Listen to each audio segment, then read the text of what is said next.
Welcome to Politics Done Right. I am your host, Beto Willies.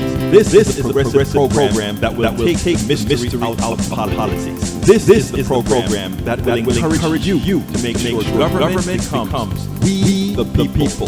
Whether you are liberal, progressive, conservative, or otherwise, you get to hear your point of view. We are an independent media outlet that, like mainstream media, beholden to corporations, we owe allegiance to you. Remember, you can also send me a tweet at EGBRTOWILLIS. That is at Egberto Willies. Let us engage. It is Politics Done Right. Well, folks, welcome to one more edition of Politics Done Right. I'm Egberto Willies, your host. Thank you so kindly for being a part of the show. We are going to have a great show for you today.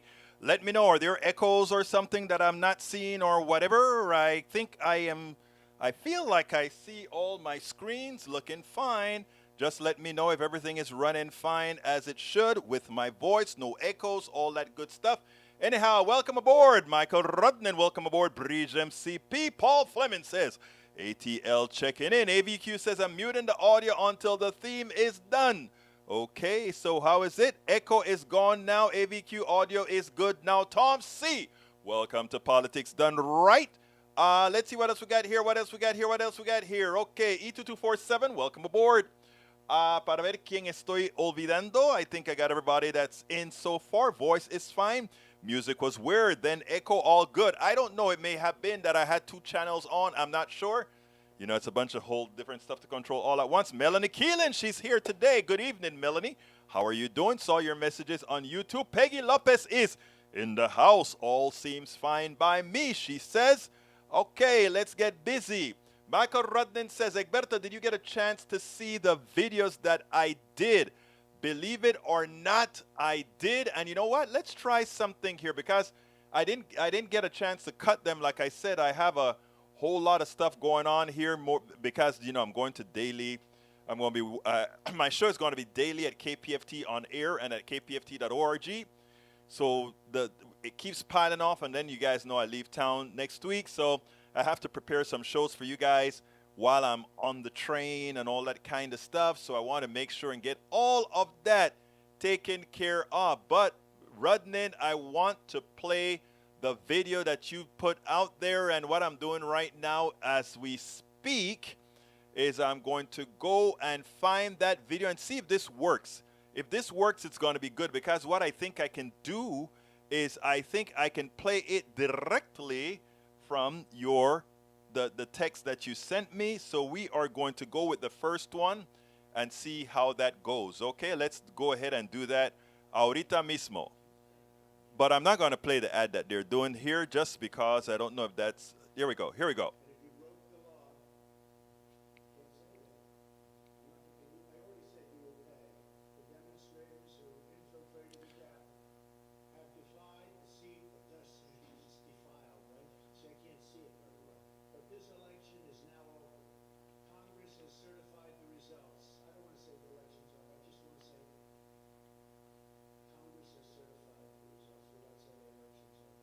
Oh, so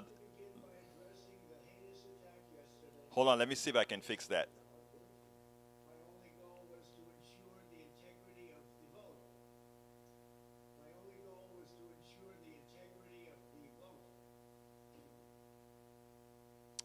Okay, let's see why that wasn't. I tell you what, let me go ahead and see why the sound didn't come out. And, you know, I'm glad that we did that. Because I thought that the sound should have come out, but it didn't. So let's see, choose audio device. Let's see if I can actually fix that one here. And then you guys are going to help me here, okay? Tell me if this works. And if you broke the law, you can't say that. I'm not going. I already said you will pay. The demonstrators who infiltrated the Capitol have defied the seat of justice. It's defiled, right? See, I can't see it very well. But this election is now over. Congress has certified the results. I don't want to say the election's over. I just want to say Congress has certified the results without saying the election's over, okay? I would like to begin by addressing the heinous attack yesterday. Yesterday is a hard word for me. My only goal was to ensure the integrity of the vote. My only goal was to ensure the integrity of the vote.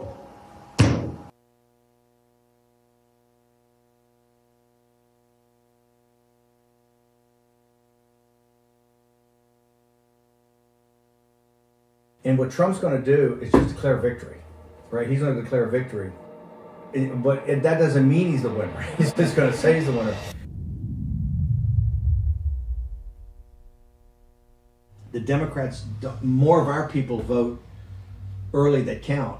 Theirs vote in mail. And so they're going to have a natural disadvantage, and Trump's going to take advantage of it. That's our strategy. He's going to declare himself a winner. So when you wake up Wednesday morning, it's going to be a firestorm. We're going to have Antifa crazy, the media crazy, the courts are crazy, and Trump's going to be sitting there mocking, tweeting shit out, you lose. I'm the winner. I'm the king. And he'll be all over, he'll be going, where's Hunter? Is Hunter on a crack pipe? I mean, no, he'll be, because then it doesn't matter. Remember, here's the thing. After then, Trump never has to go to a voter again.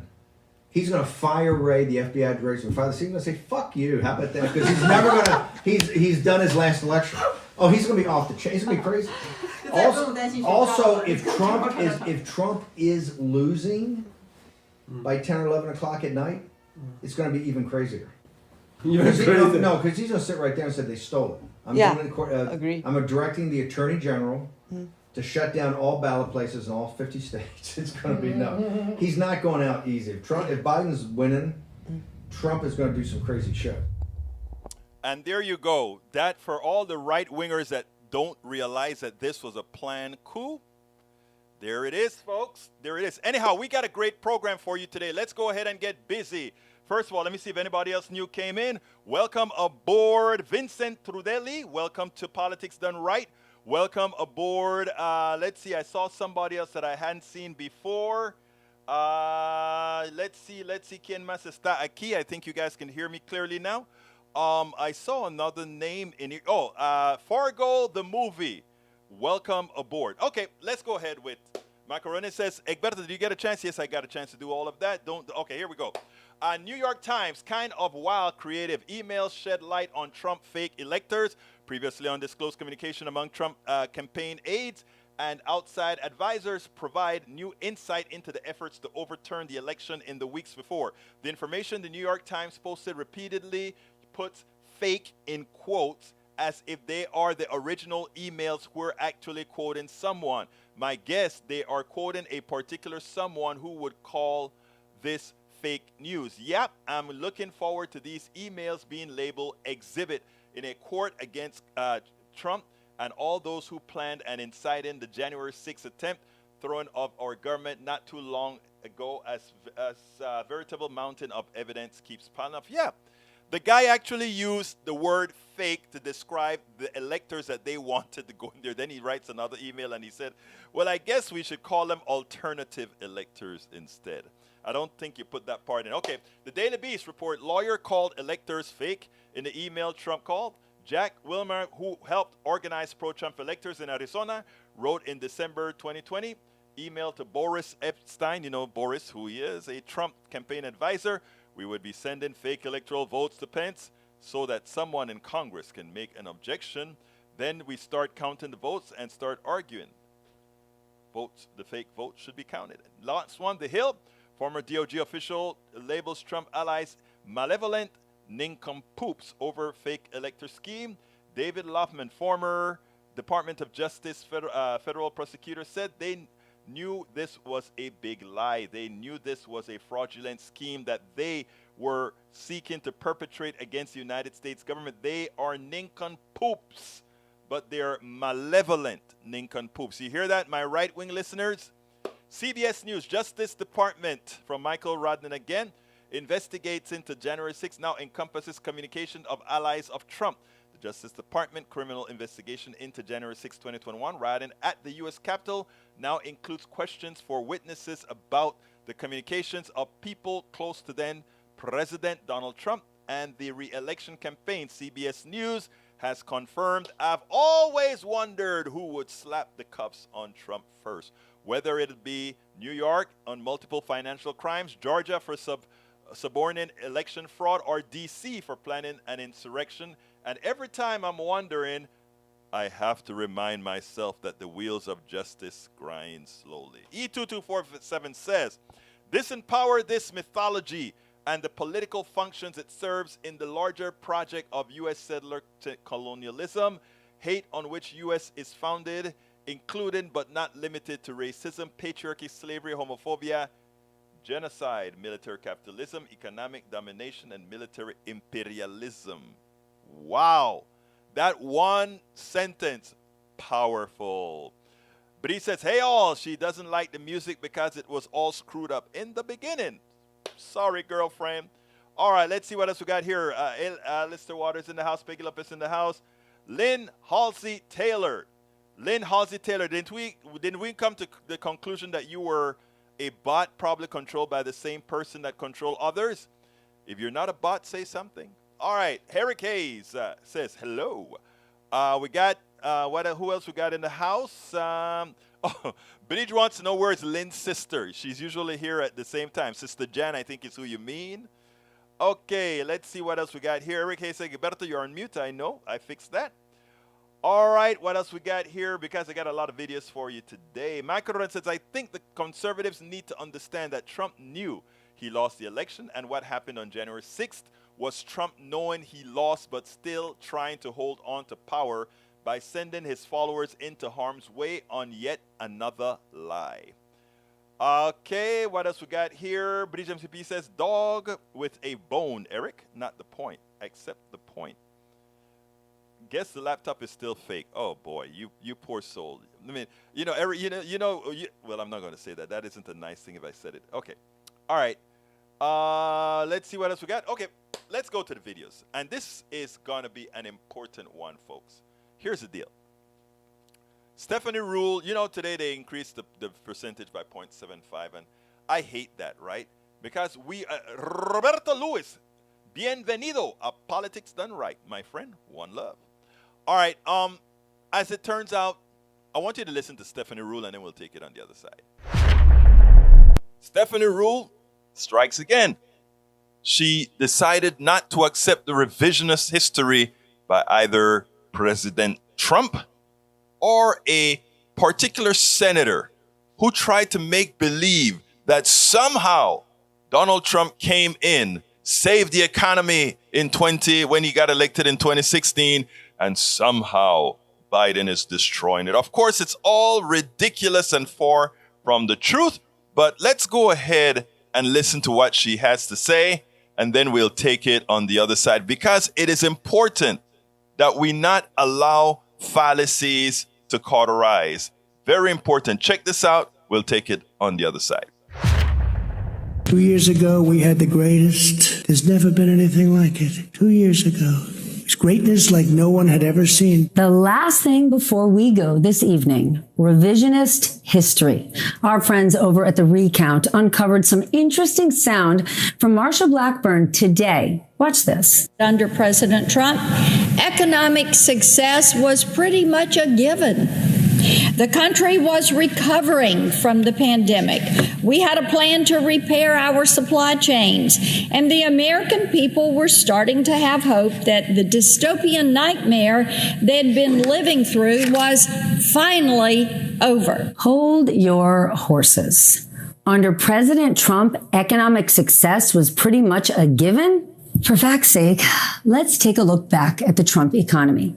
There's this Washington Post analysis from January 8th, 2021. Quote, Trump will have the worst jobs record in modern U.S. history. It's not just the pandemic.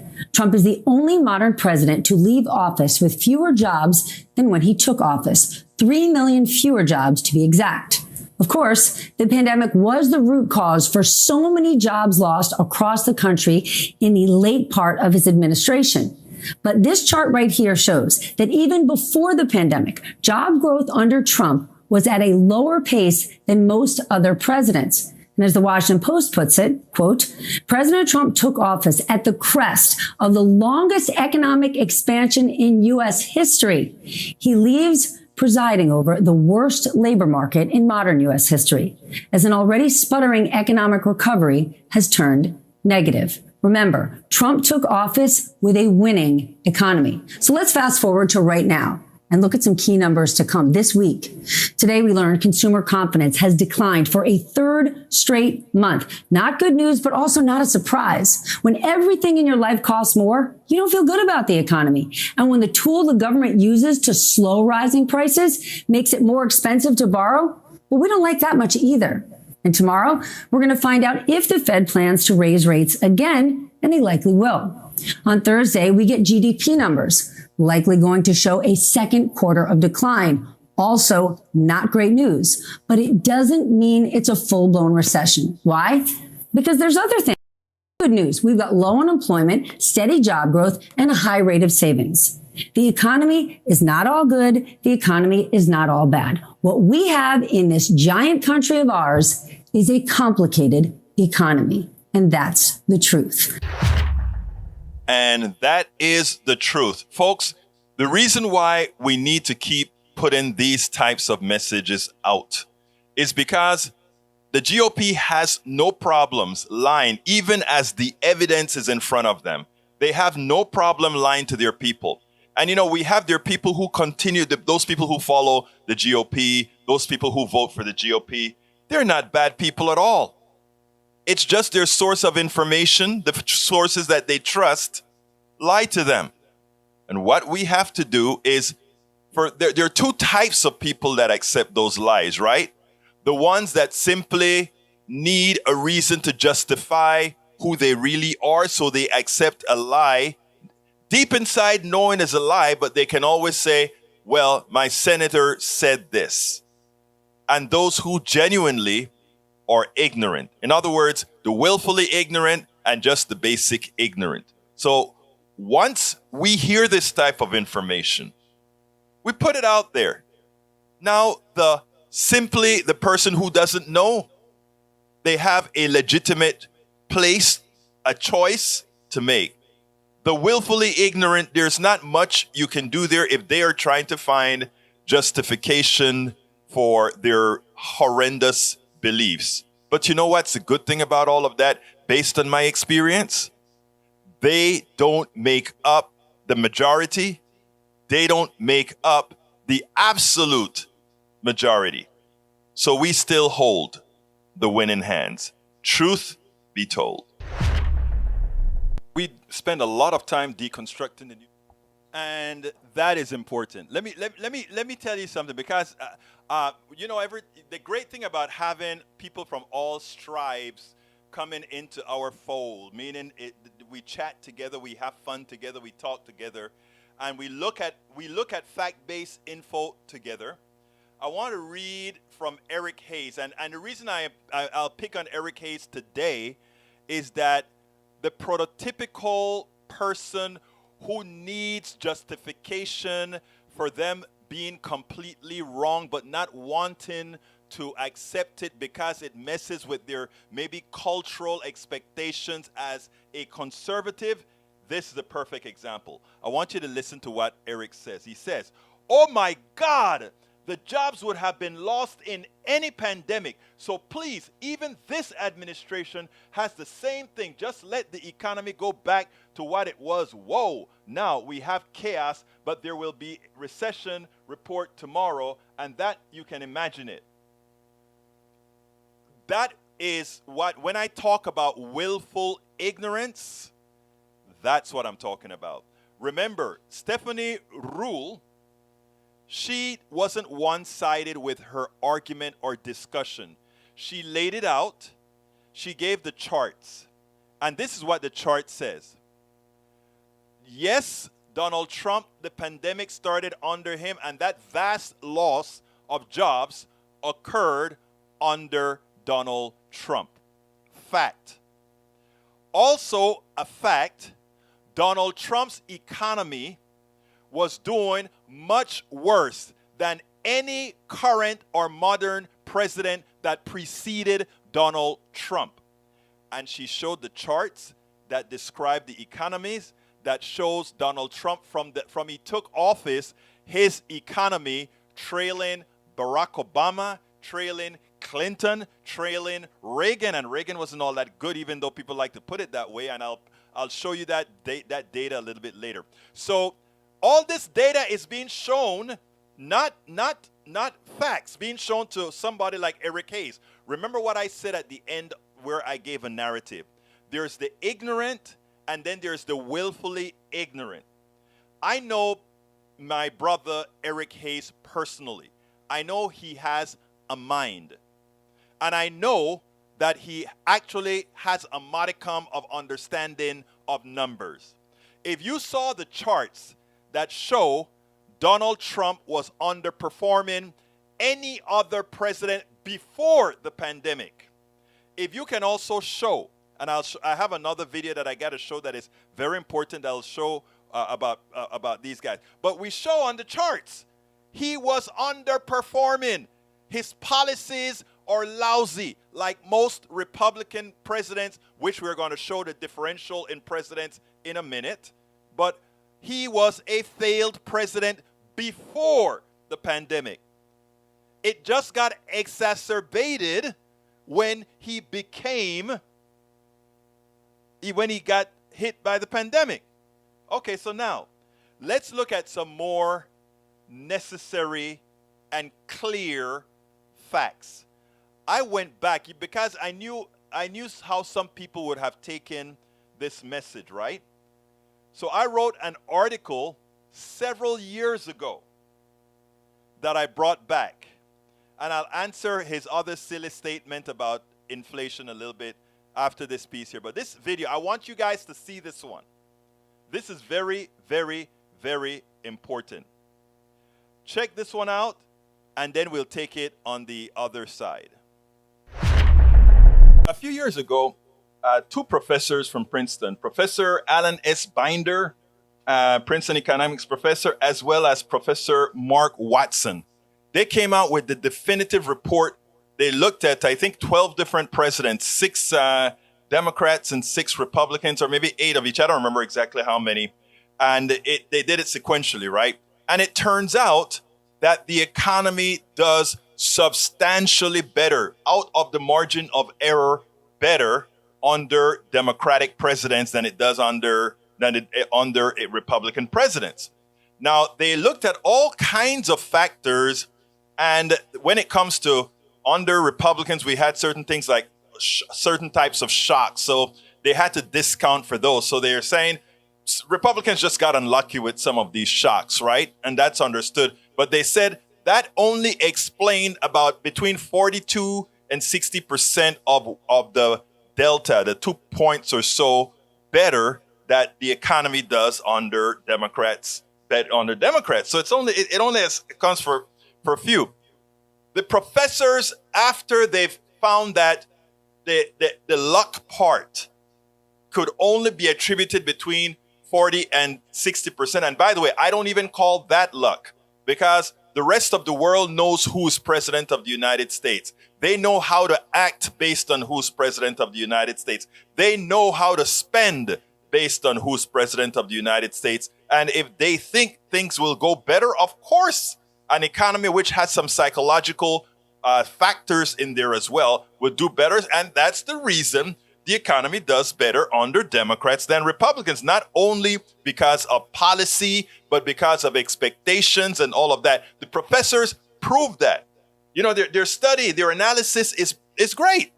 It came out with the correct results. The problem is, when it came for them to write a conclusion, they decided to edge. They didn't want it to seem partisan, so they said, well, we can't explain exactly why it is that Democrats do 2 percentage points. That's huge. 2 percentage points in the aggregate over Republicans when they are in charge. I want you to listen to the interview between one of the professors and Chuck Todd way back yonder. And then this is a part of a blog post that I wrote with some excerpts from the actual analysis that they've made. it's clear to me the reasons why. I am sure these very intelligent economists from Princeton, they also know the answer, but they also know that they want to ensure they don't seem too partisan. Check this out, and then we'll take it on the other side. According to a new analysis paper by economists Alan Blinder and Mark Watson, it's not policy or politics. More often than not, they say it's simply dumb luck. And most of the time, it ends up favoring the Democrats. The paper examines how the U.S. economy fared under 12 presidents, all the way back to Harry Truman. What they found was that generally, Democratic presidents were in charge when the economy was doing the best. You can see Truman, Kennedy, Johnson, and Clinton stand out on the chart. Interesting to note, Carter's numbers are probably better than you realize because GDP growth was good at the time. His problem, of course, was inflation. Now, Reagan's numbers are probably worse than you remembered. Don't forget the start of his presidency was clouded by a severe recession. Now, overall, the economy grew at a rate of more than 4% under Democrats and 2.5% under Republicans. It's a pretty dramatic difference. But why? Well, Blinder and Watson looked at a number of possible factors, and they came up with three big ones. Number one, oil shocks. The spike in prices in the early 70s hurt Nixon and Ford, and a threefold increase in prices did huge economic damage under George W. Bush. The second big factor, productivity. Surges in productivity helped Kennedy and Johnson, while a drop in productivity hurt Reagan. But the paper concludes, quote, these look a lot more like good luck than good policy. Now, the third big factor is simply consumer confidence. But the paper argues that may be a self-fulfilling prophecy. In other words, quote, consumers correctly expect the economy to do better under Democrats and then make that happen by purchasing more durable goods. So, in fact, Blinder and Watson describe all three as luck factors that seem to happen randomly. So what about the policy? What about defense spending? What about Congress? The paper finds they may play small roles, but that they are more or less insignificant when it comes to determining why Republican presidents seem to get the fuzzy end of the economic lollipop. But the researchers admit the three luck factors can only explain about 60% of the gap. They say the rest remains, for now, a mystery of the still mostly unexplored continent. As somebody who studies these things in your belief in statistician, when do you think this trend is a fact, is a provable fact? Because sometimes you look back, and I always say that even we've had 57 presidential elections, and you know what? That's actually not enough examples to say this is always the way it happens, this way or that way. Now, always is too strong, but think of it as coin flipping. At some point, if you're flipping a coin enough times, you may discover it's an unfair coin. It's not actually coming up 50-50. So the question is, how many flips do you actually need before you can reach a conclusion like that, a probabilistic conclusion? And we could. I mean, there are standard statistical tests for that. And the likelihood that this large gap, you showed it on the first graph in the setup piece, was happening purely by chance, like coin flipping on a fair coin that just didn't come up 50-50, was under 1%. So all right, that was good enough for us. Good enough to put it in the for Princeton. All right, sir. Alan Blinder, thank you. Very interesting report, and I bet you there will be more research built upon it. Thank you very much. Now, again, I listened to the professor, and it's a bit upsetting because he says if it were just a coin flip and it's only 1% that says the results that they got, that the economy does better under the Republican president, under Democratic presidents, it somehow can be attributed to luck when it's something that happens all of the times, which would be saying that luck is always on the side of Democrats. The professor is smarter than that, but you understand that he's watching his right flank. After all, he doesn't want to get on the negative side of one political party when one has to say the economy always does better under Democrats. And yes, it's policies. A policy that favors the average American citizen, even in the current capitalist economic structure, because of the speed of circulation of money and who you are biased for, the American people, that will give you a more vibrant economy. That is how economics work. These professors know that.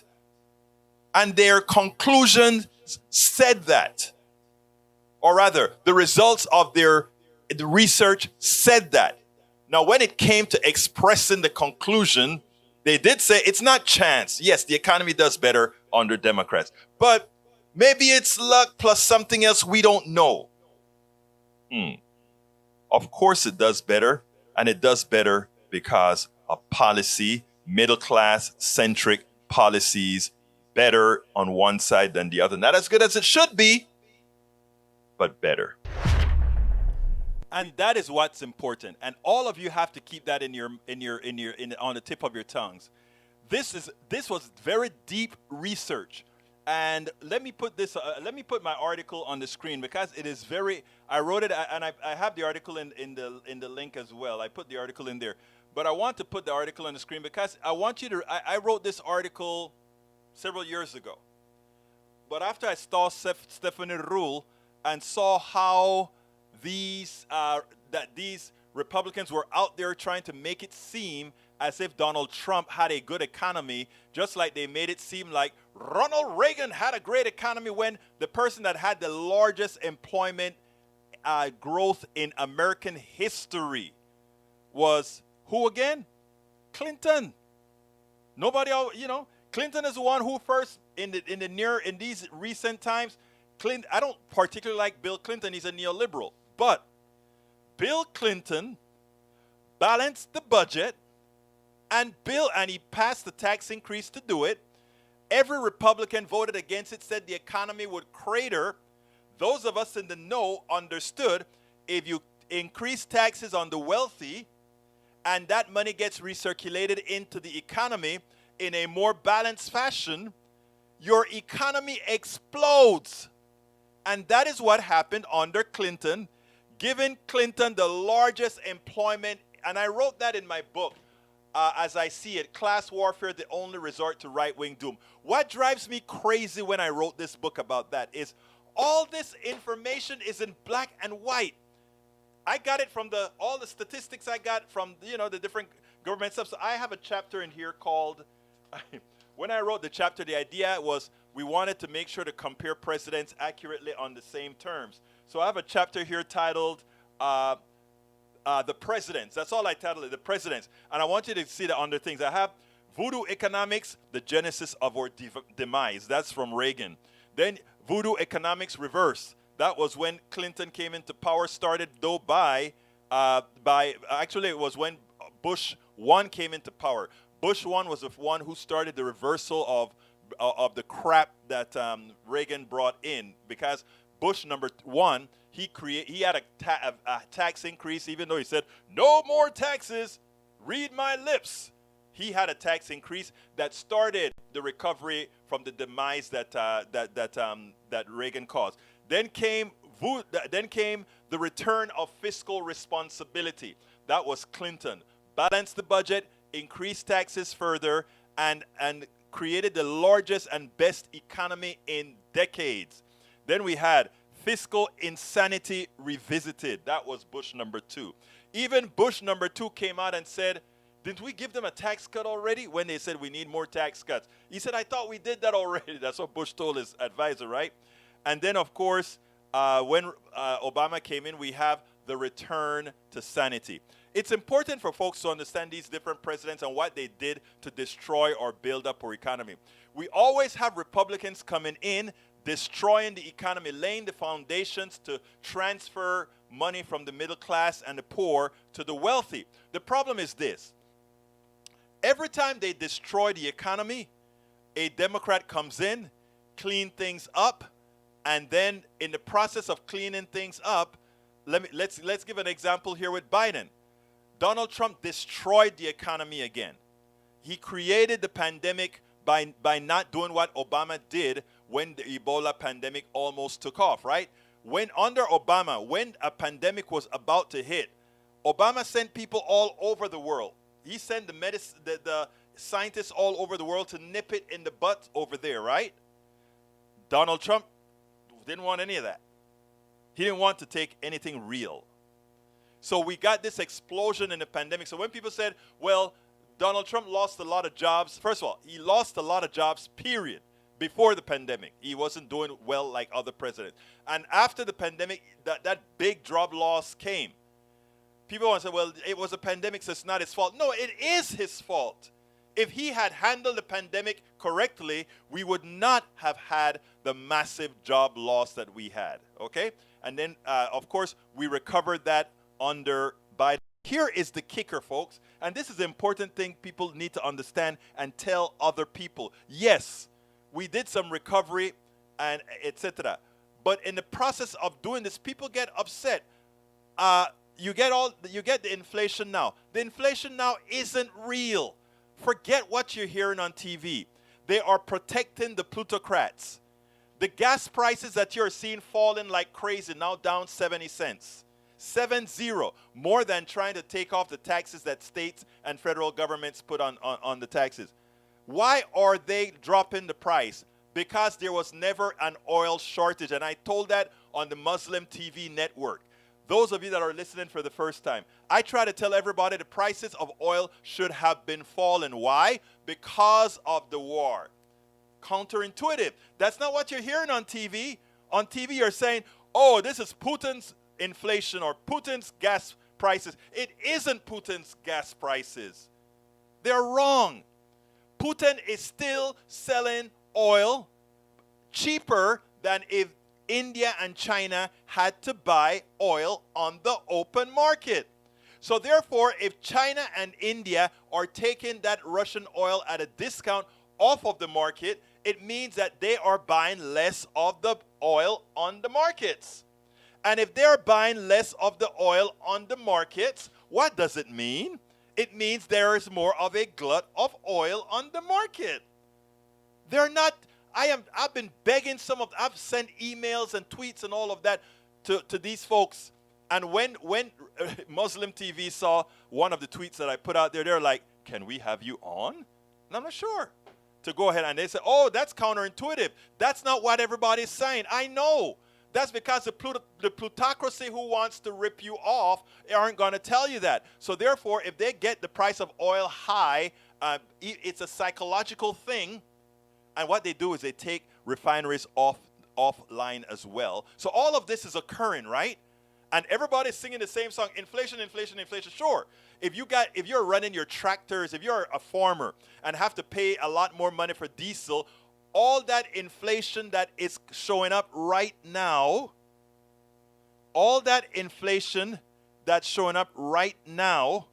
is caused by fraud. So when all these people had to buy oil at a higher cost, it hurt everybody and it goes through the chain. The inflation is not real. It is the plutocracy screwing you one more time. It's the corporatocracy screwing you one more time. It is the oligarchy screwing you one more time. And because we want to toe the line, and we have these right-wingers towing the line for the corporatocracy, believing what they're saying. Oh, inflate. Look, between day one and day two, nothing changed. It didn't cost any more money to drag the oil out. And they can talk about demand and supply chain. I agree. There are certain products within the supply chain, microchip dependencies. Okay? That is understood. That is understood. So therefore, it is important for you. And Eric, let's see who else. Let me go ahead and get back into the stuff and get off my narrative. I need to make sure and talk to my folks. Okay, let's see, where did I leave off?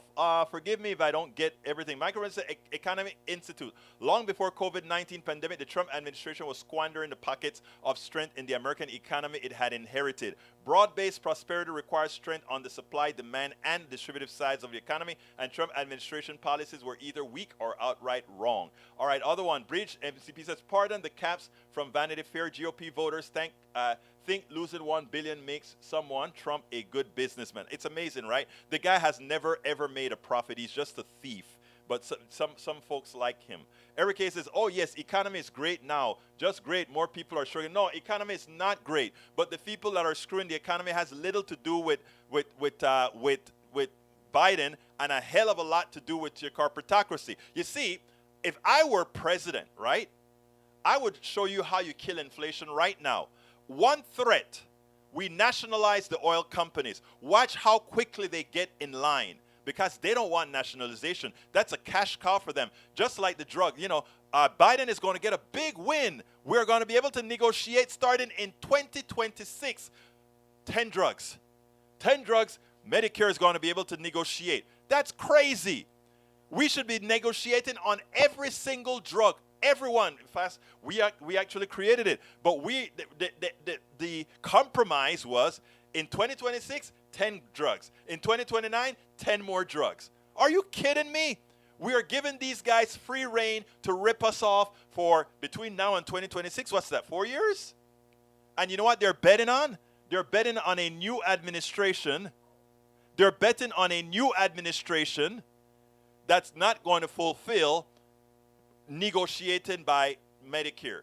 It's highway robbery on the people. Thank you very much, Bridge MCP. I'm going to do a quick one here, asking you to support the show, folks. If you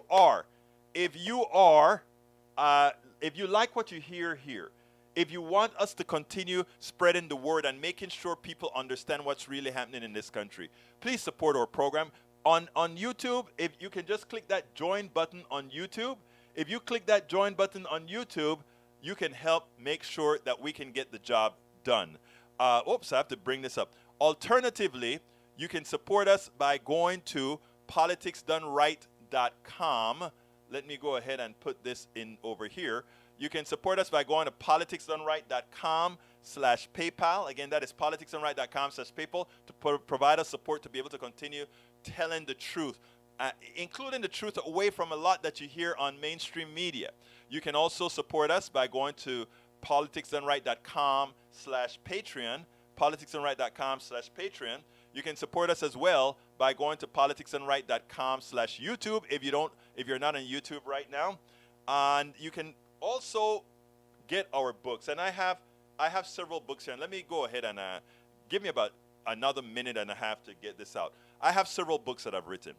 As I see it, class warfare, the only resort to right-wing doom. In this particular book, I teach you about how the economy really works, from patents and how they screw us, the drug companies, etc. What each president did, I also give you the numbers so that you don't have to be willfully ignorant like some folks who want to say, oh, but that's not, how can it be so if the mainstream media is not saying that? The mainstream media won't say that because who advertises on the mainstream media? Everything that I have, that I do with this program, you are the guys who support us. You are the guys who are putting out the truth. You are the ones who really allow me to tell the world the truth. You are. My other book, It's Worth It, How to Talk to Your Right-Wing Relatives, Friends, and Neighbors. If we want change, we have to convince folks, not only with facts, but we have to be able to talk to them. And my most recent book, How to Make America Utopia. How to Make America Utopia. Take away the economy from those who rigged it. And how can you get all of those books? You can get all of those books easily. politicsdoneright.com/books. politicsdoneright.com/books. And I'm going to put that into the feed right now. politicsdoneright.com/books. Click on that. Go ahead and get those books. I promise you, there's a lot to learn out of each of those books. Now, we also have a lot of stuff with like this T-shirt here. That was designed by Bridge MCP, one of our potent supporters. And you can go to our store, politicsdoneright.com/store. We have a lot of our new cap, T-shirts with great stuff.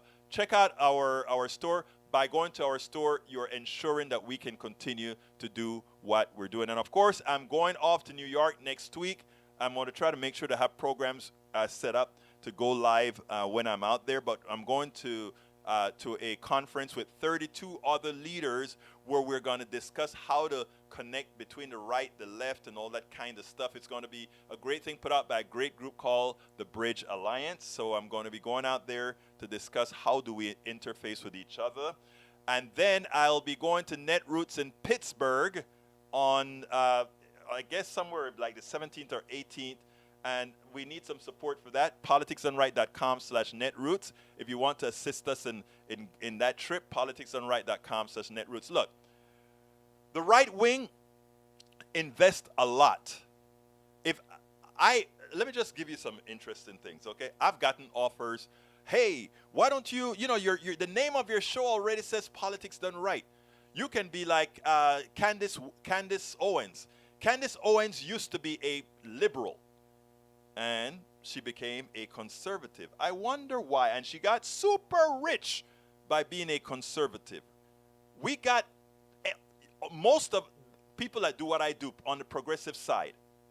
We always get offers to do this on the right, and you get a complete support network. You get money, you get everything. That is selling your soul. That is, in my opinion, immoral. The only way we can do what we do is the great support that we get from you. So I ask you to go to politicsdoneright.com/PayPal or politicsdoneright.com/Patreon or politicsdoneright.com/YouTube or politicsdoneright.com/books, politicsdoneright.com/store or politicsdoneright.com/netroots. Find a way to support us, and the all-encompassing way where we have all these options listed in one place, politicsdoneright.com/support. That is how you can really ensure that we get the job done to make people understand what's really going on in the country. Okay, going back to answer your questions here. Let's see what else we got here. And thank you, Breach, for reminding me that I needed to do the ask. Let's see. Mike C-Sex, sick Michael Rudnin. Oh, what's wrong? All right. Mike C-Sex said, if you want to see if Dems or GOP do better for economic policies, just check out each state, and if people are moving away from those states, no, that's not it at all. If I can make a lot of money in the blue states, right? Get my house, all of that. Take the equity out of my house and move to a nice place like Austin, Texas, or move to a nice place in Mississippi or Alabama. And in other words, I got all these benefits out of my blue state. I go to my red state and live for cheap. And I treat, and the bad thing about it, the one thing I don't like about it, and I see this with a lot of progressives who move over here to Texas, right? They move to Texas and other red states, and what they do is they come with we got a lot of money because your homes and all of that are cheaper in Texas, and they talk about, can you believe those Texans let their government do that to them? What they don't realize, and for all of you that are talking about all the blue folks that are moving into the red states, what that is doing is purpleizing the states, which means let's have all those blue state folk come to the red states, because as you come to the red state, guess what happens? The state gets bluer. It's what's happening in Texas right now. You come to Houston. Houston is a blue county, the biggest county in Texas, the third or so biggest county in the country, and we're a bellwether country. That's why Beto O'Rourke stands a good chance of getting elected. And you know what I'm going to do to show you why? I want to play this piece from Beto O'Rourke, and you'll see what I am talking about. Weep, folks, weep.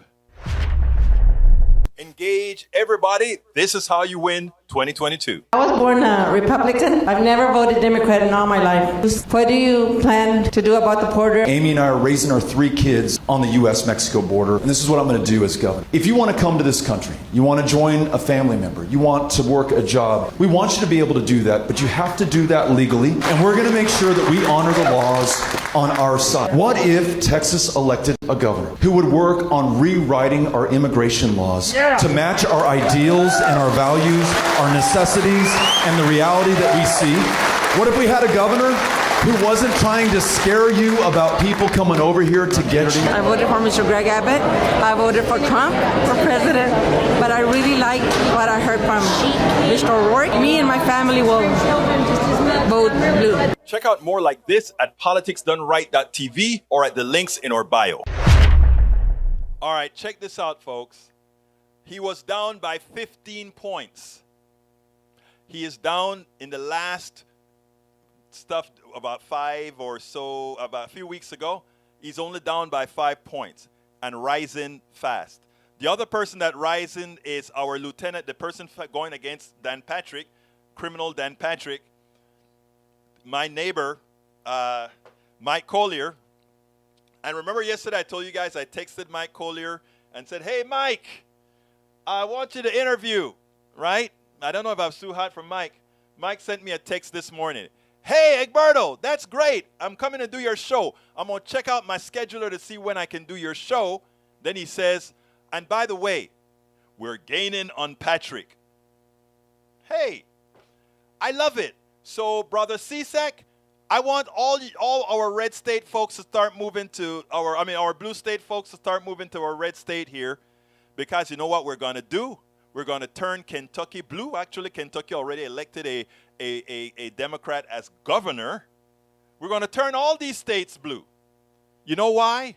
Because the folks who care about people, I'm not talking about neoliberal blue, I'm talking about progressive blue. The people who care about people are progressive blue.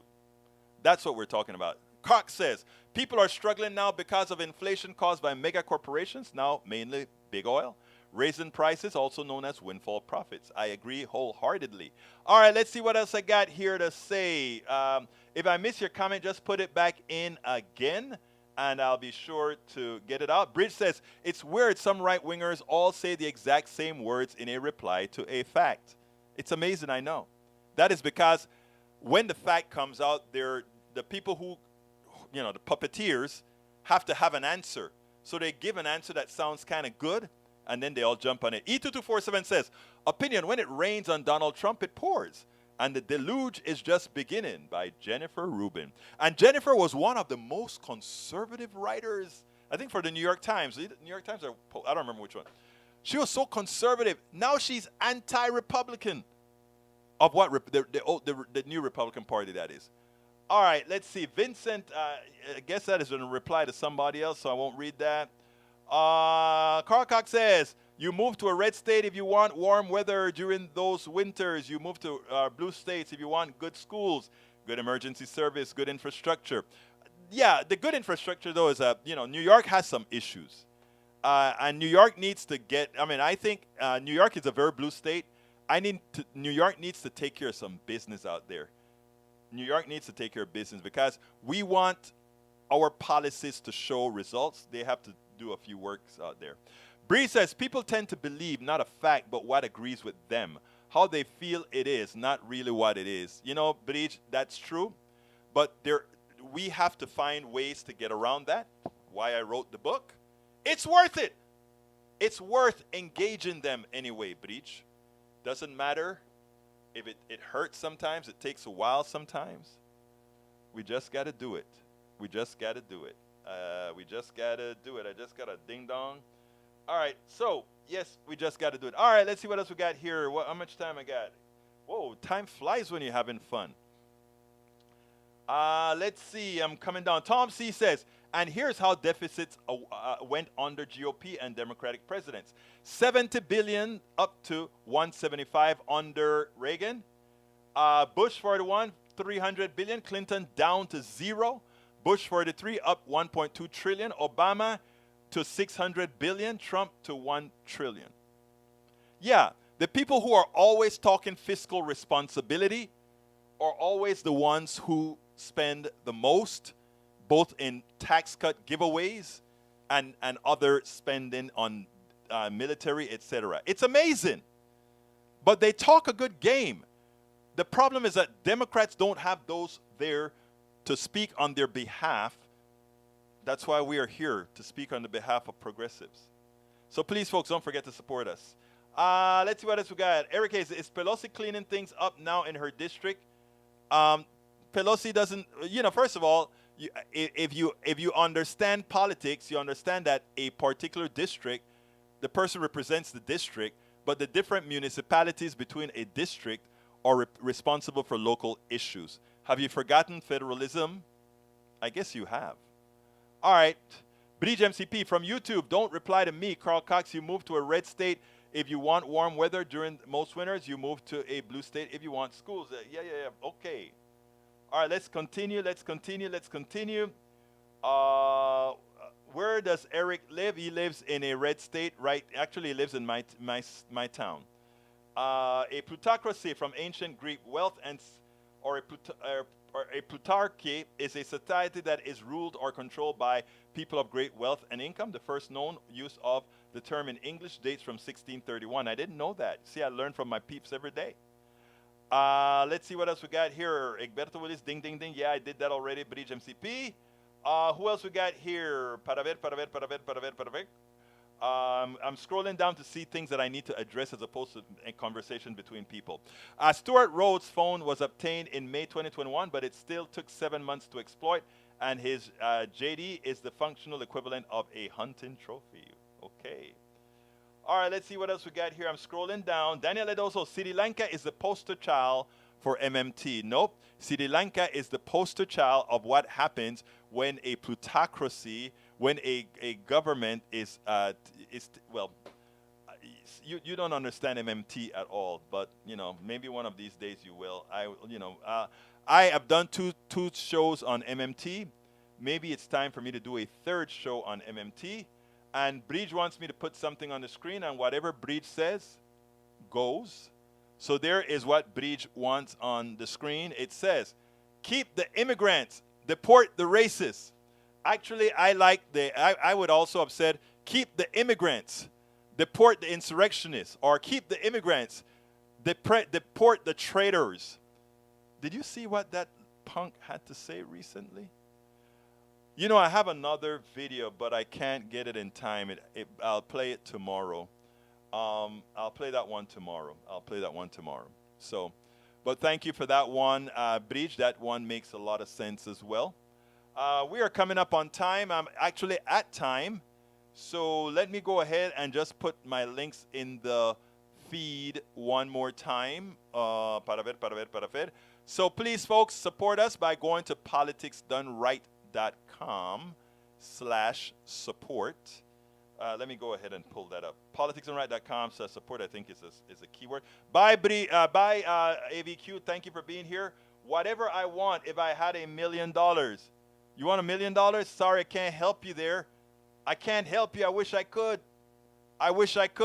But, folks, please, go to politicsdoneright.com/support. That gives you all the different ways you can support us. You can support our Netroots trip by going to politicsdoneright.com/netroots. And please read my new book. I'm putting a new chapter in tonight. Tribulation of an Afro-Caribbean Latino man. Racism didn't stop my smile, hope, or journey forward. Please check it out. I put the link in the feed as well. Tell me what you think about it. I'll be writing of it. I'm sure a few people will get in there. Anyhow, my name is Egberto Willis. This is Politics Done Right. And you guys know how I end this baby. I am what? Out.